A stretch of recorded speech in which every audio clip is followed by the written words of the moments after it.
दोस्तों, योग सूत्रों में बताया गया है मन का कार्य होता है भविष्य की कल्पना करना और भूतकाल की बात याद दिलाते रहना।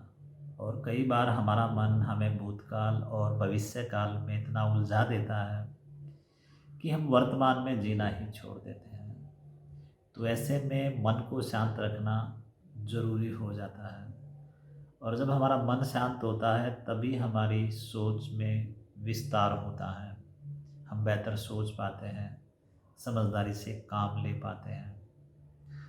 और भगवान श्री कृष्ण गीता में कहते हैं कि जिस व्यक्ति का मन शांत हो चुका होता है तो उसके क्या लक्षण होते हैं। तो पहला वो कहते हैं कि ऐसा व्यक्ति किसी चीज़ के प्रति दुख व्यक्त नहीं करता। उसका अगर हज़ार लाखों का नुकसान भी हो जाए तो भी उसे कोई बहुत ज़्यादा फर्क नहीं पड़ने वाला, क्योंकि वो भूतकाल में नहीं बल्कि वर्तमान काल में जी रहा है। उसको इस बात की समझ है कि संसार में कोई भी चीज़ उसके पास सदा के लिए नहीं रह सकती। चीज़ों का स्वभाव है बदलना।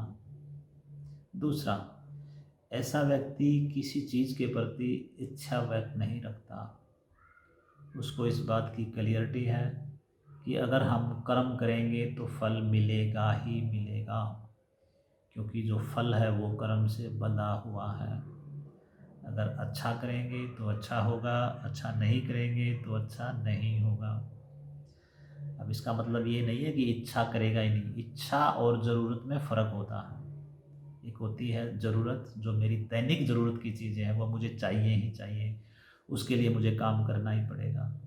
ज़्यादा चाहिए तो ज़्यादा काम करने पड़ेगा, जल्दी चाहिए तो जल्दी शुरू करना पड़ेगा।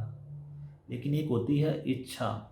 इच्छा का मतलब ये भी होता है कि जो चीज़ दूसरों के पास है वो मेरे पास भी होनी चाहिए। तीसरा, ऐसा व्यक्ति सभी प्राणियों के प्रति समभाव हो जाएगा। उसके लिए कोई छोटा बड़ा नहीं।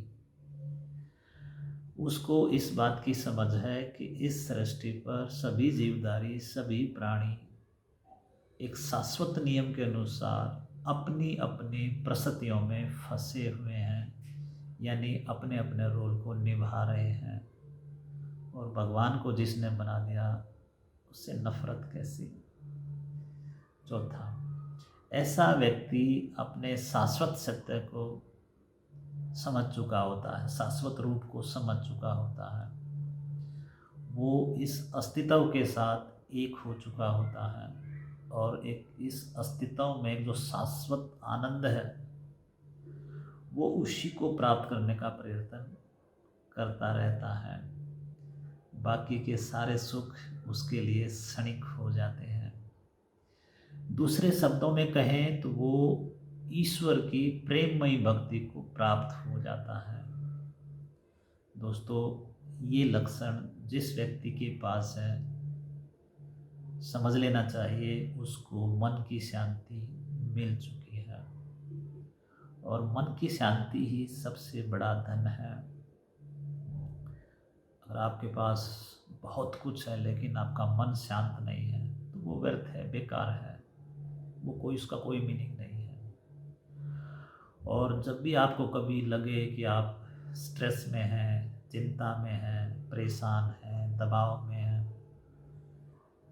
तो इस मंत्र को याद रखें कि इस सृष्टि पर उस ईश्वर का, उस विराट का एक खेल चल रहा है और हमारा उसमें एक छोटा सा रोल है।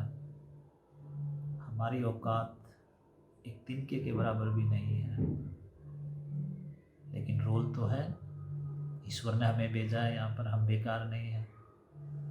आप इस संसार में सही स्थान पर, सही समय पर, सही जगह पर मौजूद हैं।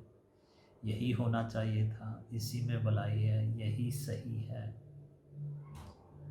तो हमें अपने रोल को खुशी से, प्यार से, शांति से, ईमानदारी से निभाते हुए जाना है। चाहे वो हमारा पिता का रोल है, भाई का रोल है, बेटे का रोल है, माँ का रोल है, पत्नी का रोल है, पति का रोल है, जो भी रोल है उसको खुशी से, प्यार से, शांति से निभाते हुए जाना है। कर्म को और आत्मा को साफ रखना है और इस संसार में जितने भी जीवधारी हैं, सभी प्राणी इस ब्रह्मांड में एक दूसरे की सहायता करने कराने के लिए ही डिज़ाइन किए गए हैं, और उस यात्रा के अंत में वो जीरो हो जाते हैं। तो अनावश्यक दबाव ना लें, आप शांत रहें, खुश रहें, जीवन को समझें। हम नहीं थे, दुनिया तो भी चल रही थी, हम नहीं रहेंगे, दुनिया तो भी चलती रहेगी। तो हमें अपने रोल को ईमानदारी से, खुशी से, शांति से, प्यार से निभाते हुए जाना है। अपने कर्मों को, अपनी आत्मा को साफ रखना है, ताकि जब दुनिया से जाएं तो एक संतोष के साथ वापस जा सकें और इस सृष्टि पर आना, हमारा आना सार्थक हो जाए। आशा है वीडियो आपको पसंद आई होगी।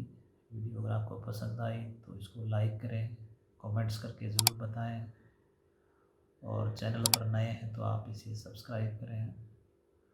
और वीडियो अगर आपको अच्छी लगी तो आप इसको दूसरों के साथ शेयर करें। आपने इस वीडियो को ध्यान से सुना, आपका बहुत बहुत धन्यवाद।